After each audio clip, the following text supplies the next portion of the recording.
በዚህ ተራራ ላይ ነው አምላካችሁ የሚኖረው? አዎ ከፍተኛ ቦታ ላይ ነው ያለው ቤተ መቅደሱ። ይህ አምላካችሁ የአብርሃም አምላክ ከሆነ በሁሉም ተራራ ላይ ነው መኖር ያለበት። በዚህ ብቻ አይደለም፣ ያለዚያማ ለእስራኤል ብቻ ነበር መኖር ያለበት።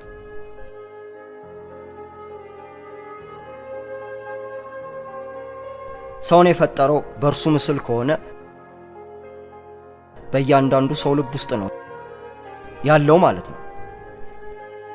በእያንዳንዱ ተራራ ውስጥ ነው፣ በእያንዳንዱ ነፍስ ውስጥ። እንደዚህ አይነት ነገር አላውቅም ነበር ከዚህ በፊት። ግን እግዚአብሔር ሲገባበት ተራራው ይንቀጠቀጣል፣ ደመናውም በእሳት ይቀልጣል። እና እግዚአብሔርን በዚህ ተራራ ፊት ለፊት ያየው አለ? ማንም ሰው በዚህ ተራራ ላይ ወጥቶ አያውቅም። ለምንድን ነው አንተ ልታይ ተመኘው? አይ የባሮቹን ጩኸት አለመስማቱን ለመጠየቅ። ሙሴ ፊቱን ማየት ብቻ እኮ ሞት ያስከትላል።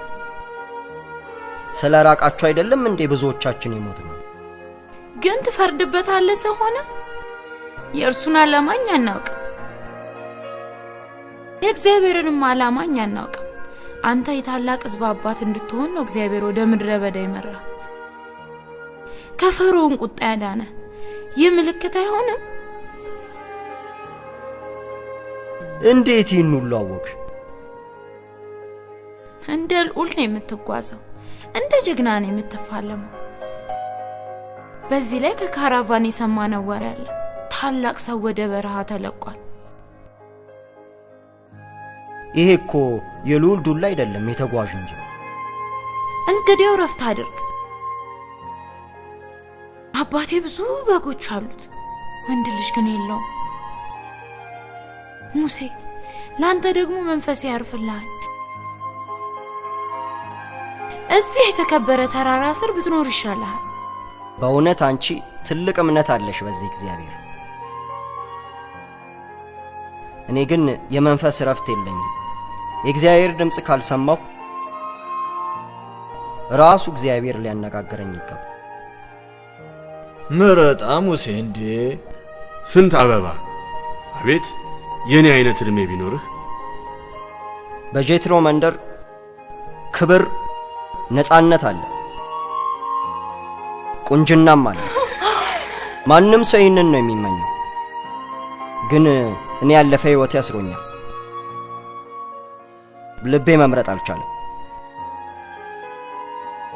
የሳናይ ሽማግሌዎች ጥንካሬ ለእናንተ ይሁን፣ ለአንተም ጭምር።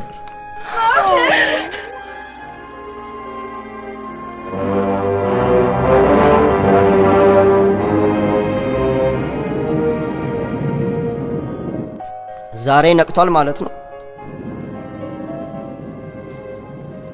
የትኛው አንህት ይመረጥ? አልመረጥኩም ሴፕራ።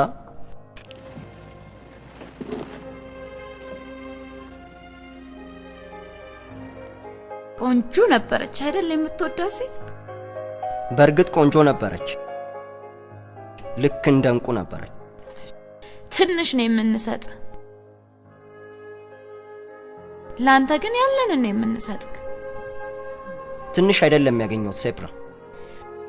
ምንም ነገር አልፈልግም። እኔ ከሌሎች ወርቅ ይበልጣል። የልቤን ባዶነት ትሞይልኛለሽ?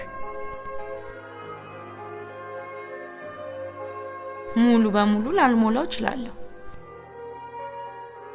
ሙሴ ግን ብታስታውሳት ቅር አይለኝም።